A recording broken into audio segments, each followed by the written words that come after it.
آج سے گفتگو ہو رہی تھی آپ کی، ویسے تو آپ کی شخصیت کی بہت مختلف اور منفرد پہلو ہیں، اس میں ایک لسانی تجربات بھی آپ نے کی، اس حوالے سے بتائیں۔ لسانی تجربات میں سب سے پہلے تو وہ میری جو بے اضافتی ترکیب ہے اور اس کا ذرا زیادہ تذکرہ ہوتا ہے، تو وہ میں نے کوئی 69 میں یہ شروع کیا تھا۔ جیسے میری پہلی کتاب کا نام خواب دریچہ ہے، دریچہ خواب کی بجائے، تو جو فارسی کا طریقہ ہے اضافت بنانے کا، وہ تو ہے زیر لگا کے آپ کرتے ہیں، دریچہ خواب، ستارہ شوق، ٹھیک ہے۔ تو اب میرے یہ جو میں نے بے اضافتی ترکیب بنائی کہ شوق ستارہ کہا یا خواب دریچہ کہا، تو اس کے پس منظر میں میرا خیال ہے کہ میری بچپن کی جو ساؤنڈز میں نے سنی ہوئی تھی نا، کہ جب جہاں میں پیدا ہوا تھا بیروکے میں، اس کے قریب ایک بستی تھی جو ایک کمیونسٹ انٹلیکچوئل نے بسائی تھی، شاعر بھی تھا، مدیر بھی تھا رسالے کا، اس کا نام تھا سردار گربخش سنگھ۔ اس نے ایک بستی بسائی، اس کا نام رکھا تھا پریت لڑی۔ اچھا، پھر اس نے پریت نگر، اور ایک پھر اس نے رسالہ نکالا، اس کا نام رکھا پریت لڑی۔ پھر ہم میری جہاں کوٹ راضا کشن میں ایجوکیشن پہلی کلاس سے لے کر 10ویں تک ہے، اس کے قریب ایک اسٹیشن تھا ریلوے، اس کا نام تھا پریم نگر۔ تو اب یہ ہندی کے لفظ تھے دو دو۔ پھر ہم نے بچپن میں یہ سنا ہوا تھا دل دریا سمندروں ڈوبے کون دلا لیا جانے، تو پنجابی کا طریقہ بھی یہ موجود تھا کہ جس میں اضافت کے بغیر آپ مرکب بنا لیتے تھے۔ تو میں نے شروع میں یہ کیا خواب دریچہ، مجھے اچھا لگا، پھر میں نے بہت کیا، پھر میری غزل کی یہ پہچان بن گئی کہ جلیل علی کی غزل میں ایک یا دو شعروں میں ضرور بے اضافتی ترکیب آ جاتی۔ میری جو پہلی کتاب ہے خواب دریچہ، اس میں ذرا زیادہ یہ کام ہوا، تو بلکہ آج جب میں بعد میں دیکھتا ہوں اتنے سال پر گزر جانے کے بعد، تو مجھے لگتا ہے اس میں بعض زیادہ اتنی اچھی نہیں لگتی، لیکن بعض خوبصورت لگتی ہیں۔ تو اس پر بھی میں نے بعد میں غور کیا، تو جس میں کچھ ساؤنڈ مل جاتی ہے نا، جیسے خبر کا ساروں، تو اس میں خے خے خے مل گئی، وہ زیادہ اچھا لگتی ہے۔ لیکن ایک اور بات مجھے اس کا فائدہ جو نظر آیا، ایک تو سیدھا سا فائدہ یہ ہے کہ بھئی ایک اور پیرایا اظہار کا آپ کو مل گیا۔ وزن کا مسئلہ بھی ہوتا ہے شاعری میں، بعض اوقات ستارہ شوق نہیں آ رہا وزن میں، شوق ستارہ آسانی سے آ جاتا ہے اور اچھا بھی لگتا ہے، بھلا لگتا ہے، تو کیوں نہ اسے استعمال کیا جائے۔ پھر ایک اور اس کا فائدہ مجھے یہ نظر آیا کہ ہم فارسی کے طریقے سے جو ترکیب بناتے ہیں، ترکیب اضافی، اس میں اردو یا فارسی اور ہندی کا لفظ نہیں ملا سکتے آپس میں۔ اچھا، اب اس کو یہ سمجھا جاتا تھا کہ شاید یہ کوئی ہندو مسلم تہذیبی فرق کا مسئلہ ہے، تو یہ نہیں تھا، یہ تو لسانی مزاج کا مسئلہ تھا کہ ہر زبان کا ایک ردم ہوتا ہے، زیر کے ساتھ وہ ردم جو ہے وہ ڈسٹرب ہو جاتا تھا۔ مثلا ہندی کا لفظ ہے نگر، احساس ہے لفظ فارسی کا، اگر آپ کہیں نگر احساس تو وہ تھوڑا سا اٹکتا ہے، لیکن اگر آپ احساس نگر کہیں تو وہ اچھا لگتا ہے۔ یا سمندر شوق ہے، ذرا نہیں اتنا اچھا لگتا، دو زبانوں کا ردم مختلف، لیکن جب آپ شوق سمندر کہتے ہیں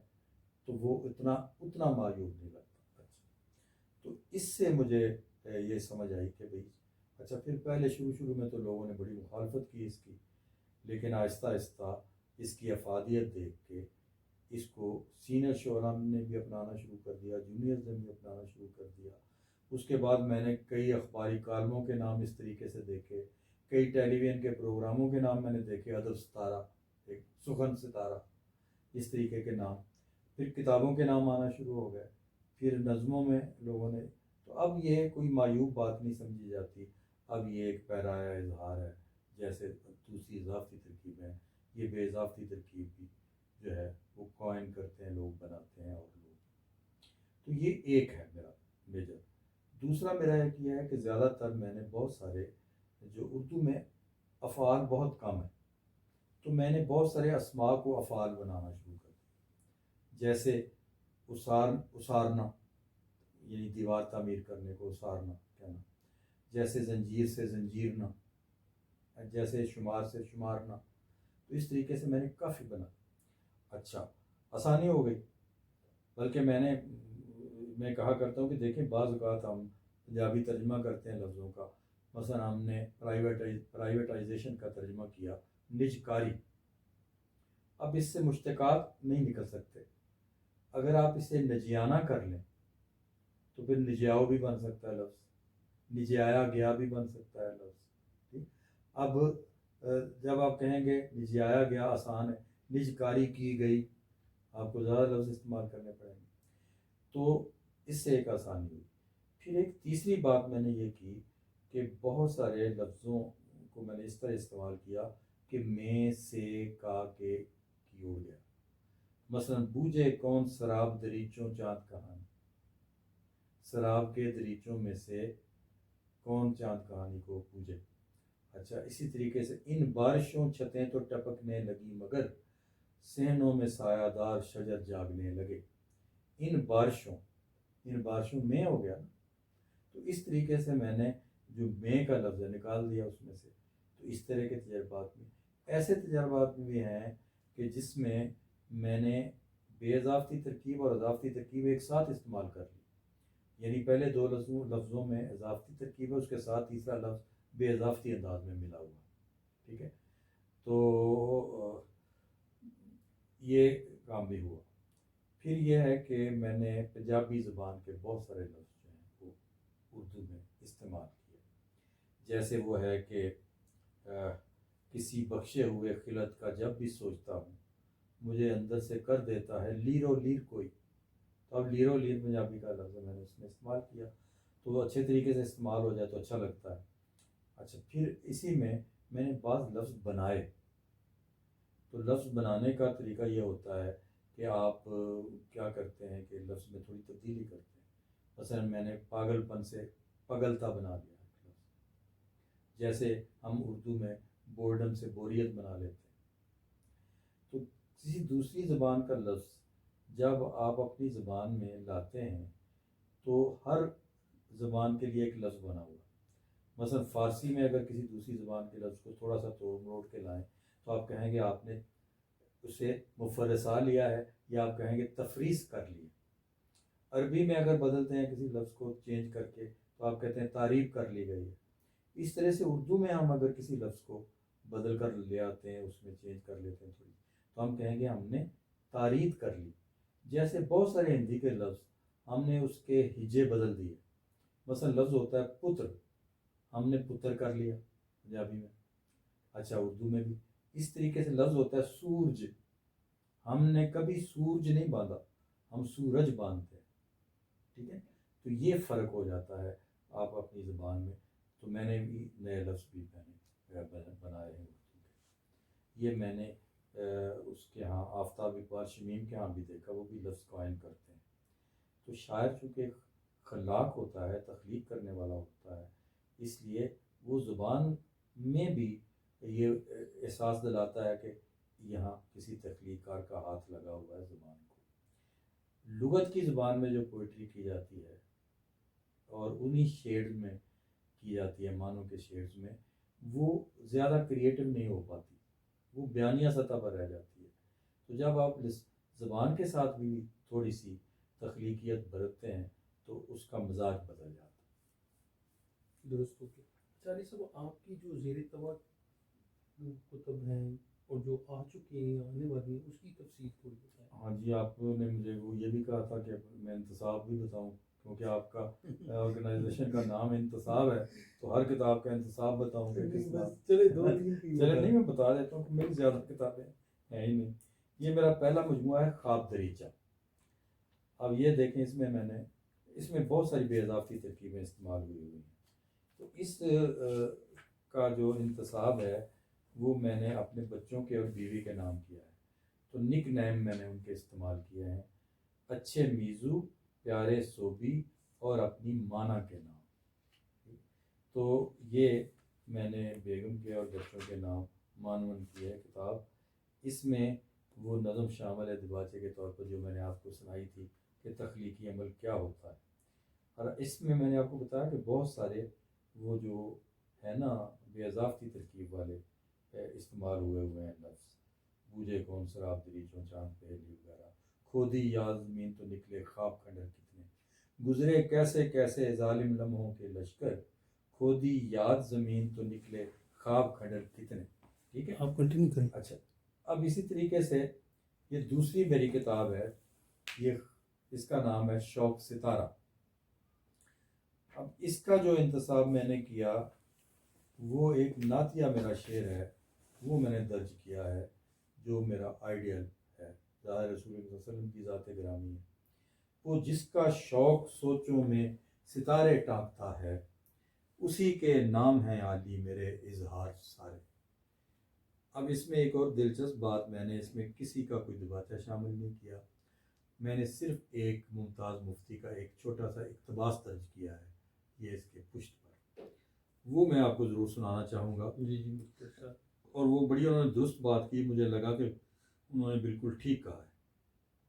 جلیل علی میرے لیے ایک بہت بڑا معمہ ہے جسے میں آج تک نہیں سمجھ پایا. وہ ایک عقلیہ آدمی ہے، کچھ زیادہ ہی عقلیہ ہے، خود بات تول کے کرتا ہے اور دوسرے کی بھی تولے بغیر نہیں سنتا. حیرت یہ ہے کہ اتنا اوور ریشنل ہوتے ہوئے بھی ایک شاعر ہے، بلکہ بنیادی طور پر شاعر ہے، اعلیٰ پائے کا شاعر. صاحب و انسانی شخصیت کے پیراڈاکس کا بھید بھی کسی نے نہیں پایا. اور یہ بات بڑی حد تک میرے بارے میں یہ سچی ہے کہ میں عقل کو بھی بہت اہمیت دیتا ہوں، اور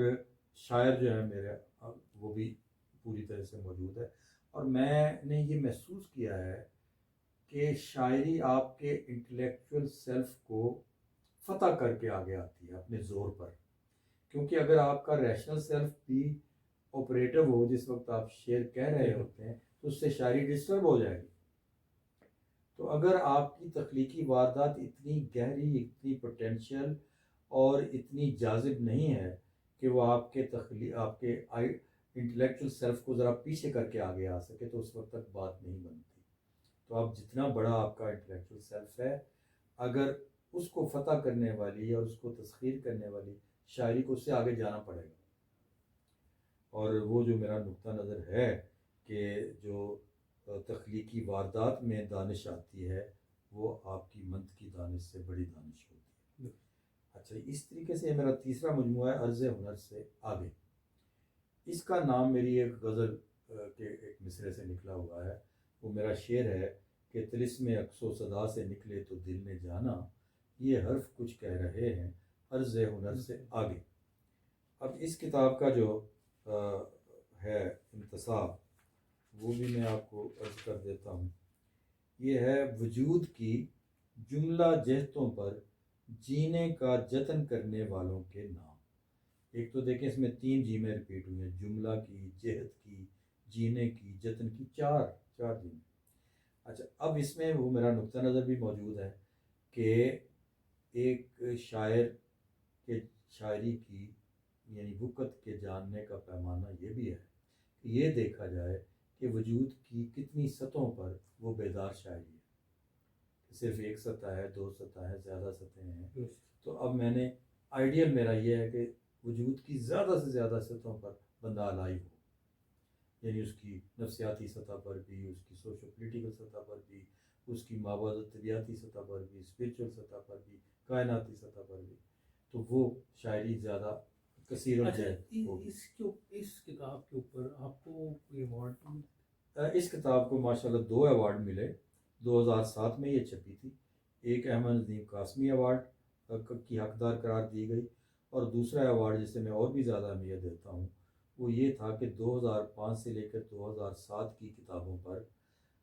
پاکستان رائٹرز گلڈ نے اول انعام دیا اس کتاب کو. تو 3 سال کی جو شاعری کی کتابیں جمع ہو گئی تھیں ان پر، اور اس کے منصفین میں جمیل جالبی تھے اور شہزاد احمد تھے، 2 بڑی شخصیات تھیں، اور بھی تو ایک تیسرا بندہ تھا، مجھے اس کا نام بھول گیا. تو میرے لیے بڑی اعزاز کی بات تھی. اب اس کے بعد میری ایک کتاب آئی، یہ خاور اعجاز جو خود بھی بڑے اچھے شاعر ہیں اور نقاد بھی ہیں، اور غزل پر ان کا بڑا کام ہے. انہوں نے میرے کلام کا، نعت و حمد کا، نظموں کا اور غزلوں کا ایک انتخاب چھاپا، اور اس کا عنوان جو ہے یہ میرے ایک شعر سے نکلا ہوا ہے میرا ایک شعر ہے کہ پڑھے جو اس نے کبھی نقطۂ نظر سے میرے، پڑھے جو اس نے کبھی نقطۂ نظر سے میرے، بہت رہیں گے یہی لفظ مختصر سے میرے۔ اب ظاہر ہے میرا پہلا مجموعہ 55-54 غزلوں پر مشتمل ہے، تو کوئی زیادہ نمبر نہیں، تعداد نہیں ہے، تو اس لیے یہ احساس تھا مجھے کہ میں بہت تھوڑا کہتا ہوں۔ تو یہ جو لفظ مختصر سے میرے ہے، اس کا انتصاب انہوں نے کیا میری بیگم کے نام، اس لیے کہ یہ میری 70ویں غالباً سالگرہ پر یا 75ویں سالگرہ پر یہ چھپی ہے 2015 میں، یہ 70ویں سالگرہ ہے، تو میری بیگم نے اس کے اخراجات برداشت کیے، تو انہوں نے لکھا بیگم جلیل علی کے نام جن کے تعاون سے یہ کتاب شائع ہوئی۔ یہ گفٹ تھا آپ نے؟ یہ گفٹ تھا جی میری سالگرہ پر۔ یہ نور نہایا رستہ میری نعتوں کا اور حمدوں کا اور منقبتوں کا مجموعہ ہے، اور اس کا ٹائٹل اسلم کمال نے بنایا، یہ بڑے اعزاز کی بات ہے میرے لیے۔ اور اس پر بھی اللہ میاں نے اتنا مجھے نوازا کہ 1441 سن ہجری جو ہے اس میں سیرت ایوارڈ کے ماتحت اس کو اول انعام دیا گیا، مختصر شعری مجموعہ ہے نعتوں کا۔ اور اس کے بعد جو میری کتاب آئی ہے وہ تنقیدی مضامین کا مجموعہ ہے میرا، اس کا نام میں نے رکھا ہے شعری دانش کی دھن میں۔ اور میں نے تھوڑی سی بات کی بھی تھی اس بارے میں کہ میں سمجھتا ہوں کہ جو شعری واردات ہے وہ فکریات سے بڑی چیز ہوتی ہے، منطقی اور فلسفیکل فکریات سے بڑی چیز ہوتی ہے۔ اسی لیے آپ دیکھتے ہیں کہ فلسفے جو ہیں ان کا متن آؤٹ آف ڈیٹ ہو جاتا ہے، کچھ سالوں کے بعد نیا فلسفہ آ جاتا ہے سامنے، مگر پوئٹری مولانا روم کی ہو، حافظ شیرازی کی ہو، شیکسپیئر کی ہو، وہ تھرو ایجز سفر کرتی ہے اور ری انٹرپریٹر ہوتی رہتی ہے، اس لیے کہ اس میں ملٹی لیئرل اپروچ ہوتی ہے حقیقتوں کے بارے میں، تو نئی نئی ڈائمینشنیں اس میں موجود ہوتی ہیں۔ تو میں نے کوشش یہ کی اب ان مضمونوں میں کہ اگر میں کسی شاعر پر مضمون لکھ رہا ہوں، مثلا منیر نیازی پر لکھ رہا ہوں، تو اس کا وہ جو شعری واردات کا مرکزہ ہے اسے دریافت کرنے کی کوشش کروں کہ اس میں وہ جو ہے فکریات سے آگے کی چیز۔ علی صاحب،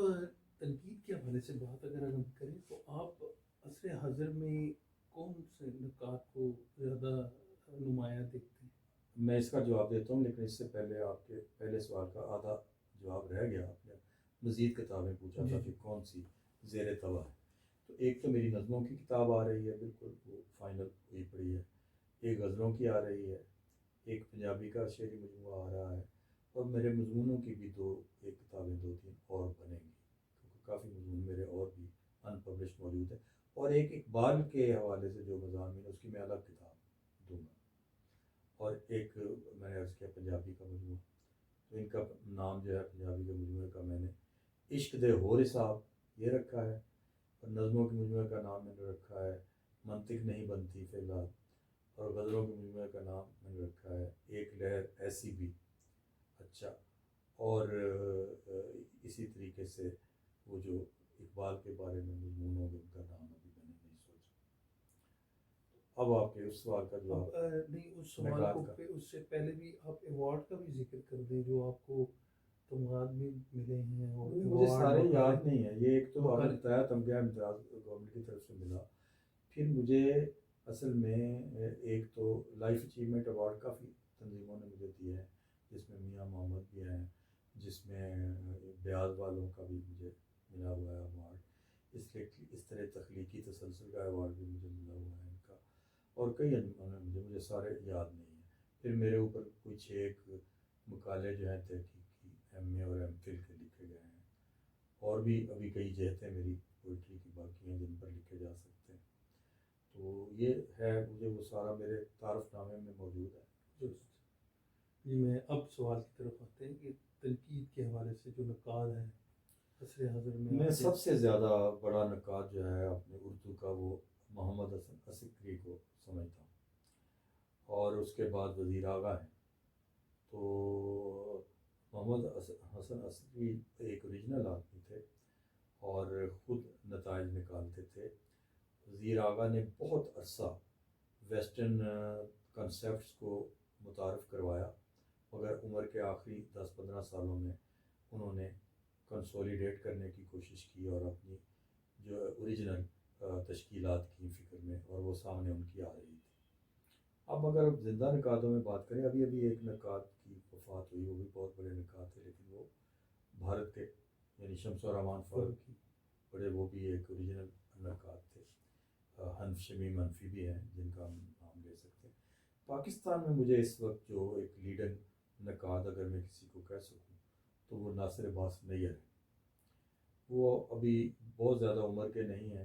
مگر وہ کنسیپٹ فارمیشن کرتے ہیں اپنی تحریروں میں، اور مطالعہ ان کا بڑا اپ ڈیٹ ہے، اور وہ لیٹسٹ جو تنقیدی تھیریز ہیں ان سے آگاہ رہنے کی کوشش کرتے ہیں۔ لیکن میں امید کرتا ہوں کہ وہ اپنی فکری تہذیبی روایت کے اندر سے اپنے تخلیقی نظریات کی تشکیل کی کوشش بھی کریں گے، کیونکہ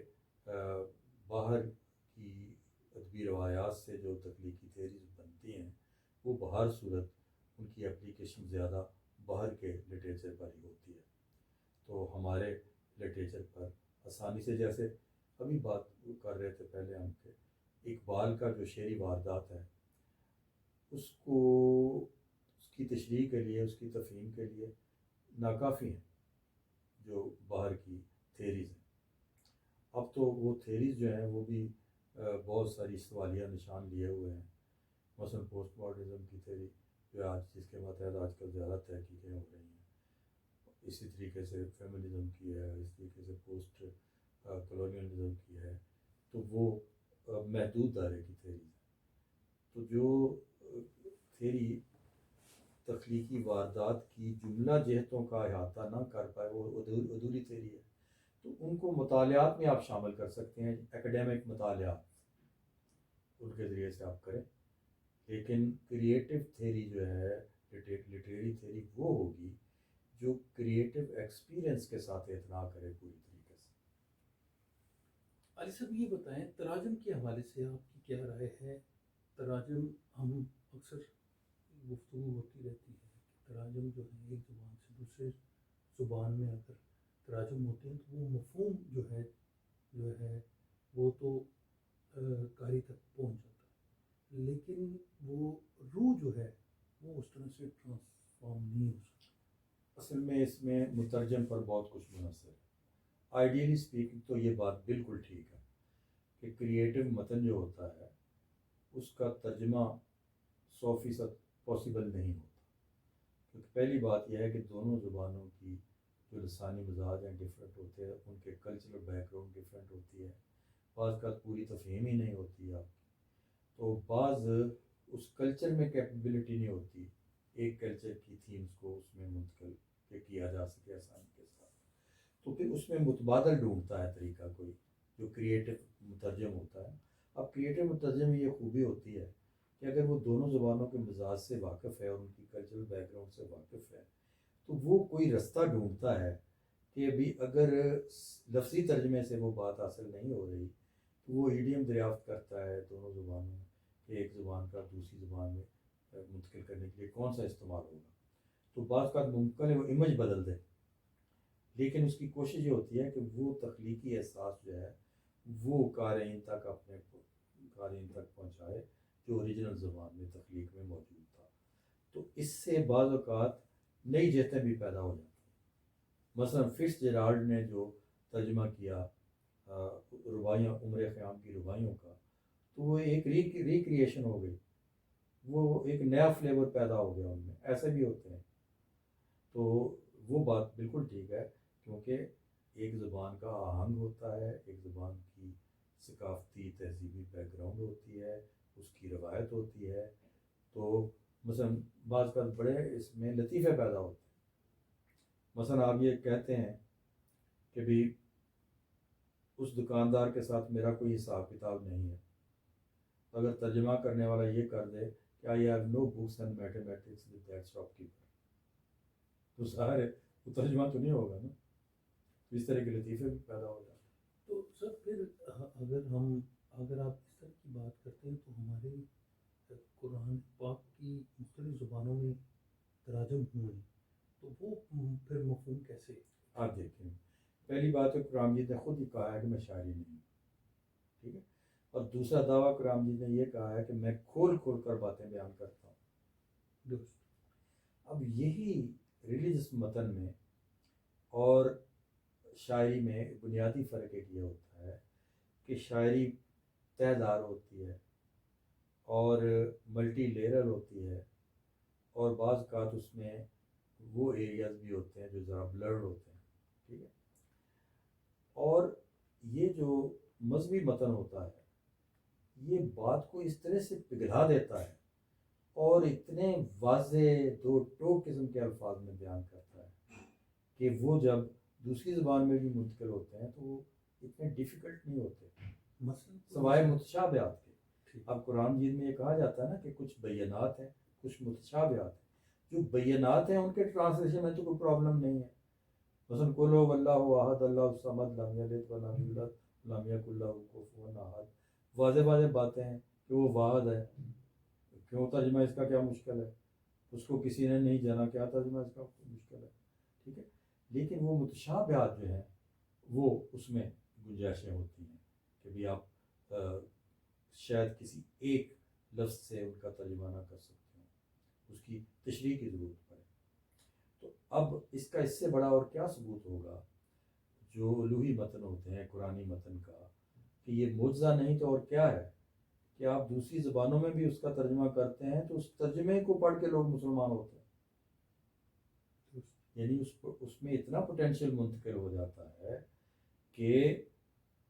ترجمے کے باوجود، بلکہ ترجمہ اوریجنل تک تو نہیں پہنچتا، اس کے باوجود اس کے اثرات کلیئر ہو جاتا ہے، اتنے اثرات ہوتے ہیں کیونکہ وہ میجر کنسیپٹ بڑا کلیئر ہوتا ہے، اس میں جو مرکزی میجر کانسیپٹ ہوتا ہے۔ تو جیسے میں نے آپ بتایا ایون لیڈر ہیں، مہاتما گاندھی جیسے لیڈر ہیں، قائد اعظم جیسے لیڈر ہیں، 90 تلے لفظوں میں وہ بات کرتے تھے، جو پہنچتی تھی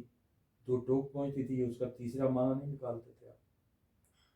تو اسی طریقے سے جب قرآن کا یہ دعویٰ ہے نا کہ میرے بینات جو ہیں وہ بڑے واضح ہیں، اب میں اس کا ایک ثبوت دینے لگا ہوں آپ کو کہ عرب کے جو بدو تھے وہ تو ان پڑھ تھے، لکھنا بھی نہیں جانتے تھے زیادہ تر، تو ان کو سمجھ آ جاتی تھی بات نا۔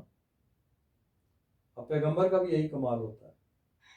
کہ پیغمبر اپنے نالج میں منتہی ہوتا ہے، مگر وہ کمیونیکیٹ کرتا ہے عام ان پڑھ بندے کے ساتھ بھی کر لیتا ہے۔ آپ نے بے شمار اساتذہ دیکھے ہوں گے جو نالج بہت ہوتا ہے ان کا مگر نالج امپارٹ نہیں کر سکتے، وہ کہتے ہیں میں اتنی نیچے سطح پر کیسے اتروں، کنسیپٹ اتنا ڈیفیکلٹ ہے۔ تو یہ نبیوں کا کمال ہوتا ہے اور الوحی کنٹینٹ کا کمال، متن کا کمال ہوتا ہے کہ وہ اس طریقے سے کنوے کرتا ہے بات کہ جو عام آدمی کی سمجھ میں بھی آ رہی ہوتی ہے اور بڑے بڑے انٹلیکچوئل کے لیے اس میں کتنے گہرے معنی موجود ہوتے ہیں وہ بھی ہوتا ہے، اور وہ جو عام سطح پر بین معنی ہوتے ہیں وہ کبھی تفریق نہیں ہوتے، یعنی انٹلیکچوئل کے لیے اور معنی بھی ہوں اس میں لیکن وہ بین معنی تفریق نہیں ہوتا، وہ موجود رہتا ہے۔ تو عصر حاضر میں کوئی ایسا ٹرانسلیٹر یا مترجم ہے آپ جو آپ سمجھتے ہوں کہ ان کی ٹرانسلیشن جو ہے بہت اچھی؟ کس چیز کی، آپ قرآن کی؟ نہیں، میں اس کی بات کر رہا ہوں ادب کے حوالے سے۔ ادب کے حوالے سے تو میں، اور ہمارے ساتھ یہ بھی کہ ہمارے جو ادارے ہیں وہ اس حوالے سے ٹرانسلیشن میں جو نئے لفظ جو ہیں دوسری زبانوں کے ہمارے اردو کی کالم میں ان کا معیار کیا ہے اور ان کی کارکردگی کیا ہے؟ وہ کام اصل میں بات یہ ہے کہ بہت کام ہو چکا ہے ترجموں کے لحاظ سے نا، ہمارے یعنی علمی کتابوں کے ترجموں کے لحاظ سے بھی بہت کام ہو چکا ہے، اور میں کوئی پچھلے 15-20 سال سے ایک مشورہ ریپیٹ کر رہا ہوں جس کی سنوائی نہیں ہوتی۔ مثلا ہمارے جو ادارے ترجمے کرتے ہیں، اوریجنل کتابیں لکھواتے ہیں، ٹھیک ہے، جس میں اکیڈمی ادبیات ہے، جس میں مقتدر فروغ زبان اردو ہے، جس میں اقبال اکیڈمی ہے، اور اس طریقے سے ادارہ ثقافت اسلامیہ ہے، اور اس طریقے سے مدرسہ ترقی ادب ہے، تو ان کا ایک پرابلم بنا رہتا ہے جی کہ کتابیں مارکیٹ نہیں ہوتی اور بہت ساری کتابیں ڈمپ ہوتی رہتی ہیں وہیں اور اعزازی جاتی رہتی ہیں. میں نے بہت دفعہ یہ مشورہ دیا کہ کم از کم ملک کے اندر جو لائبریریاں ہیں، اگر فرض کریں 10,000 لائبریریاں ہیں گورنمنٹ کے زیر ماتحت، صوبائی گورنمنٹوں کے اور فیڈرل گورنمنٹ، اگر آپ ان کو پابند کریں. لائبریریاں عام طور پر پتہ کیا کرتی ہیں کہ فنڈ جو ہے کتابوں کا خریدنے کا رکھتی ہیں. جب وہ لیپس ہونے لگتا ہے، وہ زمانہ آتا ہے، تو اس وقت وہ کیا کرتی ہیں کہ وہ کتابیں خرید لیتی ہیں، ناولیں رضیہ بٹ کی ٹائپ کے دوسرے تیسرے، جس میں میکسیمم گنجائش ہوتی ہے اور اس میں کھانے پینے کے نکل آتے ہیں، جس میں کمیشن بہت مل سکتا ہے. تو آپ کسی سینٹرل انتظام سے ان لائبریریوں کو پابند کریں کہ پاکستان کے آپ کے جو تہذیبی ادارے ہیں، تصنیفی ادارے ہیں، ان کی کتابیں ہر لائبریری میں اویلیبل ہوں. تو آپ اس سے دیکھیں اگر 10,000 لائبریری ہیں تو 10,000 کتاب تو آپ کی نکل گئی نا. کیا یہ مشکل کام ہے؟ اگر یہ ادارے آپ نے اس لیے بنائے ہیں کہ ان کے ذریعے سے آپ ایک تہذیبی ایک سطح بلند کرنا چاہتے ہیں، تعلیمی سطح بلند کرنا چاہتے ہیں، علمی سطح بلند کرنا چاہتے ہیں قوم کی، تو ان کتابوں کو لائبریریوں تک پہنچائیں، اور کم از کم پرائیویٹ لائبریریوں تک نہیں تو اپنی گورنمنٹ کی لائبریریوں تک تو پہنچائیں. یہ کس کا کام ہے؟ یہ فیڈرل منسٹری کا کام ہے، ایجوکیشن منسٹری کا کام ہے، کلچر منسٹری